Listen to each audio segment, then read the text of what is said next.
A beautiful morning to you all. Welcome to Ibile.tv. This is Good Morning Lagos. My name is Nimat Aleshinloye. Good morning, everybody. My name is Lucky Urgent. Welcome. Okay, so 2 days ago was the celebration of the Salah. I hope yours went well. Beautiful. It was No, beautiful. Like it's amazing. because it was fun. What you think of in your head. It was fun now, and I guess you had fun. Yes, I actually did. Family. Yes, I was with the family and friends. It was much celebration for us. I hope our meet is still remaining. Well, moving on to the newspaper this morning. We're starting off with the Punch newspaper. 2019 leadership tussle threatens Rep APC caucus. A leadership tussle among pro-President Muhammadu Buhari elements in the House of Representatives is threatening the unity of the larger All Progressive Congress caucus of the House. Investigation shows that at the center of the quarrel were the leader of the House, Mr. Femi Gbajabiamila, the coordinator of the Parliamentary Support Group, Mr. Abdulmumin Jibril, and a lawmaker from Sokoto State, Mr. Musa Sekin Ada. Sekin Ada heads another group, the Buhari Loyalist Group. Edo Council Vice Chairman dies, Obaseki mourns. The Vice Chairman of the Ego local government area of Edo State, Mr. Uyo Amego, has died. Amego was said to have passed on Tuesday, barely 6 months after he was sworn in. The deceased was the son of the Edo South leader of the All Progressive Congress, Mr. Gentleman Amego. Governor Godwin Obaseki and the chairman of the council, Ege Ogbemudia, described the death of the deceased as shocking. Obaseki, who commiserated with the family of the late council leader, said that late Amego played a vital role in the state government's effort to improve governance at the grassroots. And on the Daily Sun, APC resumes nationwide membership registration. The All Progressives Congress APC National Working Committee has approved the immediate resumption of membership registration in all the 36 states of the Federation and the Federal Capital Territory. The registration became necessary following the controversies that have trailed the decision of the national leadership of the to adopt direct primary elections in electing candidates of the party.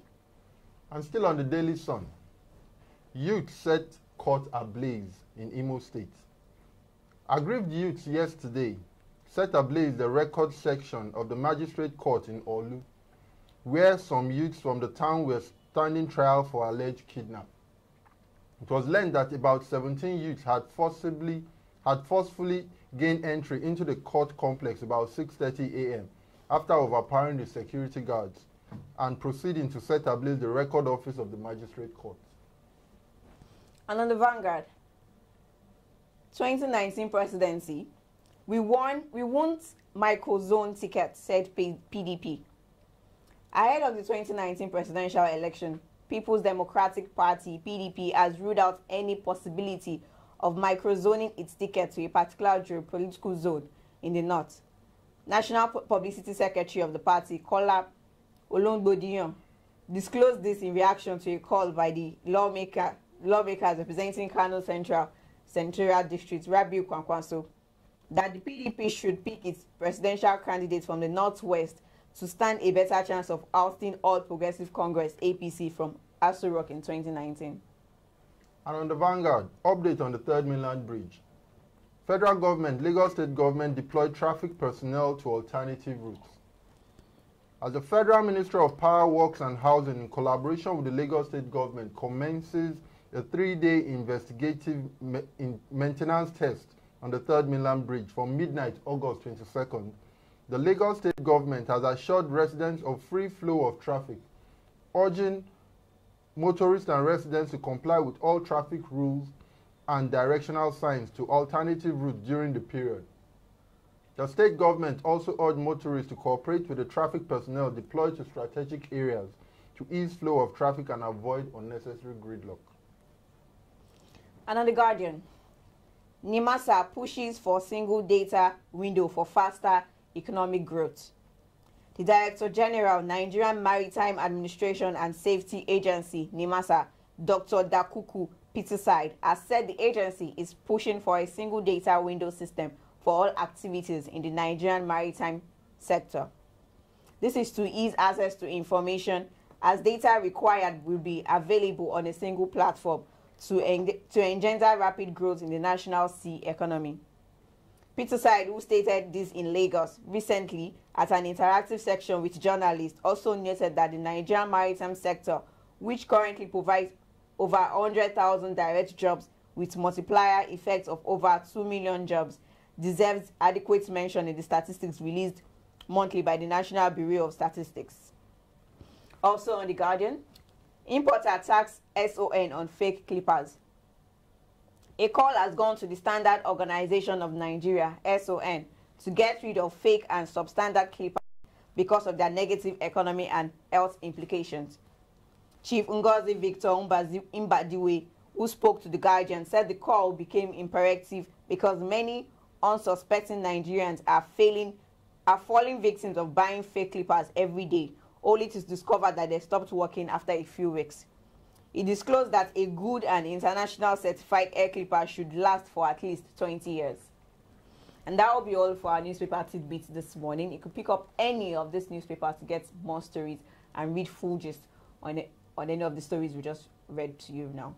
So let's take a look at the sports update. And on the sporting world, Pinnick versus Giwa. Dalung hails Osibanjo's intervention, insists on Supreme Court's judgment. Nigeria's Minister for Sports, Solomon Dalung, has applauded the timely intervention of the Vice President, Yemi Osibanjo, who saved Nigeria from being suspended by FIFA on Monday. FIFA had threatened to suspend Nigeria from all her activities after the Amaju Pinnick-led executive board was prevented from carrying out its duty at the NFF, but waived the sanction after the Vice President, in a letter to FIFA early on Monday, informed the World Football Governing Body of their support to Pinnick-led board. Moving on, Raw inspects Ahmadu Bello Stadium to release Super Eagles list for Seychelles clash on Friday. Super Eagles head coach General Raw on Wednesday inspected the newly renovated Ahmadu Bello Stadium, Kaduna, as preparations begin in earnest for the remaining matches of the 2019 African Cup of Nations qualifying series. Henry accepts offer to become new Bordeaux manager. Former French forward Thierry Henry has agreed to become the new manager of French Ligue 1 side Girondins Bordeaux, according to reports in France. The Arsenal legend walked away from the Sky Sports punditry work after last season with a view of taking on a position as #1 in a coaching job. We wish him the best in his quest. FIFA backs down on plans to suspend Nigeria as Pinnick-led NFF resumes duties. Nigeria has escaped indefinite ban from international football by FIFA after the duly elected executive committee of the Nigerian Football Federation led Ahmadu Pinnick were allowed back into office on Monday. FIFA had threatened to bar the West African country from all her activities after the Pinnick-led executive board was prevented from running the affairs of the NFF. And finally, UEFA Men's Player of the Year finalists named. The 3 male nominees for UEFA Player of the Year have been chosen. The trio include Portugal's Cristiano Ronaldo, Mohamed Salah, and Luka Modric. That's all on the sporting world today. So I think that's all we'll be taking. If there's any other thing, we'll definitely bring it up. Yeah, definitely. Okay, so you know today is Thursday, and Thursday are for what? Throwback. So let's take a look at our throwback Lakers.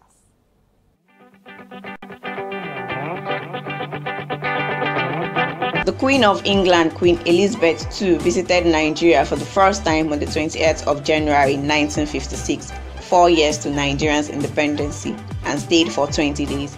She was welcomed at the Ikeja Airport, Lagos, with a military parade and by dignitaries such as the then Governor General, Sir James Robinson, his wife, the Minister of Labour, Festus Okoti Ebo, and the Oba of Benin, Oba Akinzua II. The streets of Lagos were decorated with banners and flags and were also crowded by Nigerians who were eager to see the Queen.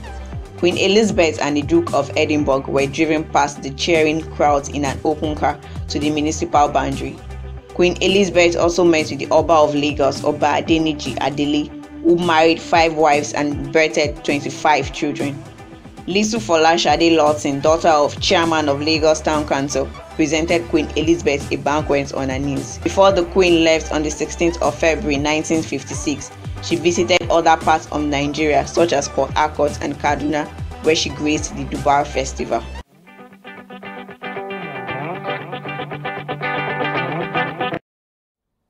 Welcome back. That was our Throwback Lagos, and it was a visit of the Queen Elizabeth II to Lagos. Our first visit to Lagos was really amazing. The whole place was lit. I just wish she would even come back again. She's old now. Yes, she is. Let her just visit us once again. Let's see the Queen in her royalty and her majesty once again. And then we'll be moving on to the weather. Yes. We'll be seeing what the weather is in Lagos and what to expect. Let's take a look at the weather.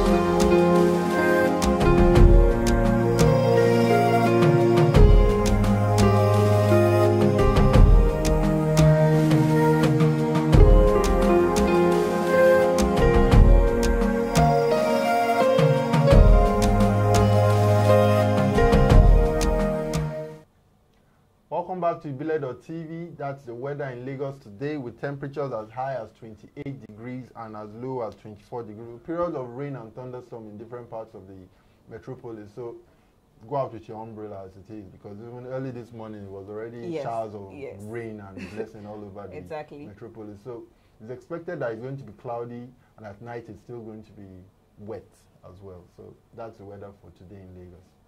Well, with that, we've come to the end of the program for this morning, and let's take a look at our quote. And the quote states that tell the truth or someone will tell it for you. And this quote was by Stephanie Clark.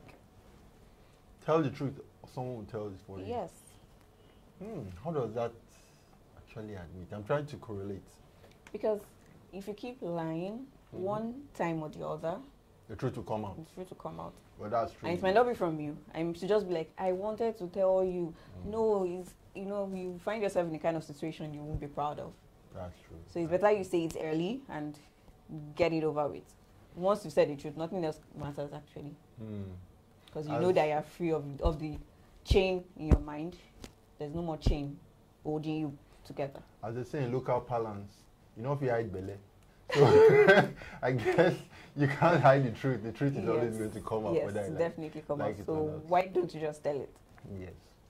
All right, that's all on Ibile.tv, and Nima will sign off as usual. Okay, so ensure you follow us on our social media pages at Ibile.tv. That is IDILEDOTTV on all social media platforms. Subscribe to our YouTube channel. Drop your comments rather on any of our platform that you feel comfortable with, and do ensure you have a blessed day. Yeah, have a lovely day. Bye. Bye. Let me take a cup of my tea.